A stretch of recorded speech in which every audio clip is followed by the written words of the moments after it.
ಗೃಹ ಸಚಿವ ಅಮಿತ್ ಶಾ ಅವರನ್ನು ಕೂಡಲೇ ಸಂಪುಟದಿಂದ ಕೈಬಿಡುವ ಮತ್ತು ಚುನಾಯಿತ ಜನಪ್ರತಿನಿಧಿಗಳಿಗೆ ಸಂವಿಧಾನ ಕುರಿತು ತರಬೇತಿ ನೀಡುವ ಬಗ್ಗೆ ತಮಗೆ ತಿಳಿದಿರುವಂತೆ ಬ್ರಿಟಿಷರ ದಾಸ್ಯದಿಂದ ನಮ್ಮ ದೇಶವು ಸ್ವಾತಂತ್ರ್ಯಗೊಂಡ ನಂತರ ಡಾಕ್ಟರ್ ಬಿ ಆರ್ ಅಂಬೇಡ್ಕರ್ ಅವರು ವಿಶ್ವ ಮೆಚ್ಚುವಂತಹ ಸಂವಿಧಾನವನ್ನು ರಚಿಸಿ ದೇಶದ ಎಲ್ಲ ಜಾತಿ ಜನಾಂಗ ಮತ್ತು ಧರ್ಮೀಯರಿಗೆ ಸಮಾನವಾಗಿ ಆತ್ಮಗೌರವದಿಂದ ಬದುಕುವ ಮತ್ತು ಸ್ಥಾನಮಾನಗಳನ್ನು ಪಡೆಯುವ ಅವಕಾಶವನ್ನು ಕಲ್ಪಿಸಿ ಕೋಟ್ಯಾಂತರ ಭಾರತೀಯರಿಗೆ ಕಾಮಧೇನು ಕಲ್ಪವೃಕ್ಷವಾಗಿದ್ದಾರೆ.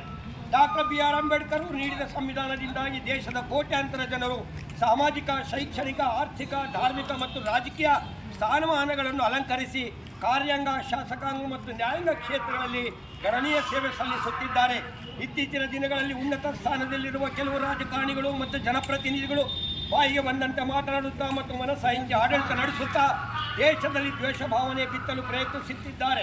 ಇದಕ್ಕೆ ಕಾರಣ ಬುದ್ಧ, ಬಸವ, ದೇಶದ ಕೀರ್ತಿ ಪತಾಕೆಯನ್ನು ವಿಶ್ವ ಮಟ್ಟಕ್ಕೆ ಕೊಂಡೊಯ್ದ ಸ್ವಾಮಿ ವಿವೇಕಾನಂದ, ರಾಷ್ಟ್ರಪಿತ ಮಹಾತ್ಮ ಗಾಂಧಿ ಮತ್ತು ಡಾಕ್ಟರ್ ಬಿ ಆರ್ ಅಂಬೇಡ್ಕರ್ ಅವರು ಪ್ರತಿಪಾದಿಸಿದ್ದ ಸಂದೇಶಗಳ ಕುರಿತು ಸರಿಯಾಗಿ ಅರ್ಥ ಮಾಡಿಕೊಳ್ಳುವಲ್ಲಿ ವಿಫಲರಾಗಿದ್ದಾರೆ.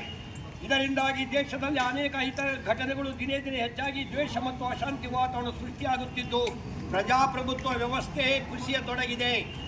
ದೇಶದ 50%ಕ್ಕೂ ಹೆಚ್ಚು ಜನಪ್ರತಿನಿಧಿಗಳು ಸಂವಿಧಾನ ಕುರಿತು ಅನುಭವವಿಲ್ಲದವರು ಸದನಗಳಿಗೆ ಆಯ್ಕೆಯಾಗಿ ಹೋಗುತ್ತಿರುವುದು ಅತ್ಯಂತ ಕಳವಳಕಾರಿಯಾದ ಸಂಗತಿ. ಆಯ್ಕೆಯಾದ ನಂತರ ಸದರಿ ಜನಪ್ರತಿನಿಧಿಗಳಿಗೆ ಪ್ರಾರಂಭದಲ್ಲಿ ಸಂವಿಧಾನ ಕುರಿತು ತರಬೇತಿ ನೀಡುವ ವ್ಯವಸ್ಥೆಯು ಜಾರಿಯಲ್ಲಿ ಇರುವುದಿಲ್ಲ. ಇದು ಸಹ ಇಂದು ಸದನದ ಒಳಗಡೆ ನಡೆಯುತ್ತಿರುವ ಅನೇಕ ಅವಾಂತರಗಳಿಗೆ ಕಾರಣವಾಗಿದೆ. ಆದ್ದರಿಂದ ಜನಪ್ರತಿನಿಧಿಗಳಿಗೆ ಸರಿಯಾದ ತರಬೇತಿ ನೀಡುವ ವ್ಯವಸ್ಥೆಯನ್ನು ಸರ್ಕಾರಗಳು ಜಾರಿಗೆ ತರುವ ಕುರಿತು ಗೌರವಾನ್ವಿತ ರಾಷ್ಟ್ರಪತಿಗಳು ಸರ್ಕಾರಗಳಿಗೆ ನಿರ್ದೇಶನ ನೀಡಬೇಕೆಂದು ಪ್ರಾರ್ಥಿಸುತ್ತೇವೆ.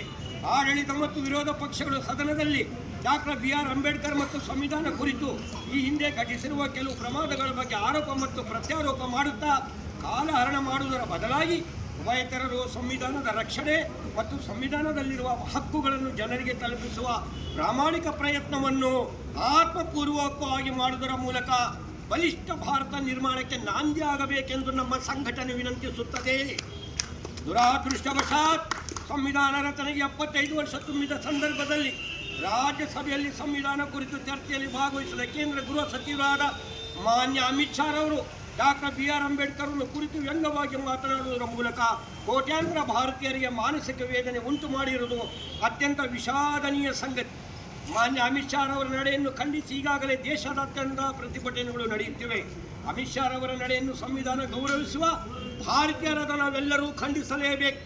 ಮೇಲ್ಕಂಡ ನಮ್ಮ ಸಂಘಟನೆಯೂ ಸಹ ಮಾನ್ಯ ಅಮಿತ್ ಶಾ ಅವರ ನಡೆಯನ್ನು ಅತ್ಯುಗ್ರವಾಗಿ ಖಂಡಿಸುತ್ತಾ ಮಾನ್ಯ ರಾಷ್ಟ್ರಪತಿಗಳು ಕೇಂದ್ರ ಗೃಹ ಸಚಿವ ಅಮಿತ್ ಶಾ ಅವರನ್ನು ಸಂಪುಟದಿಂದ ಕೈಬಿಟ್ಟು ಸಂವಿಧಾನವನ್ನು ಗೌರವಿಸುವಂತಹ ಬೇರೊಬ್ಬರನ್ನು ಗೃಹ ಮಂತ್ರಿನಾಗಿ ನೇಮಕ ಮಾಡಿಕೊಳ್ಳಲು ಗೌರವಾನ್ವಿತ ಪ್ರಧಾನಮಂತ್ರಿಗಳಾದ ಮಾನ್ಯ ನರೇಂದ್ರ ಮೋದಿ ಅವರಿಗೆ ನಿರ್ದೇಶನ ನೀಡಬೇಕೆಂದು ಕಳಕಳಿಯಿಂದ ಪ್ರಾರ್ಥಿಸಿಕೊಳ್ಳುತ್ತಾ ಈ ನಮ್ಮ ಮನವಿಯನ್ನು ಮಾನ್ಯ ತಹಸೀಲ್ದಾರ್ ಅವರು ಕೆಳಕೆರೆ ತಾಲೂಕು ಚಿತ್ರದುರ್ಗ ಇವರ ಮೂಲಕ ದೇಶದ ಘನವೆತ್ತ ರಾಷ್ಟ್ರಪತಿಗಳಿಗೆ ಸಲ್ಲಿಸುತ್ತಿದ್ದೇವೆ.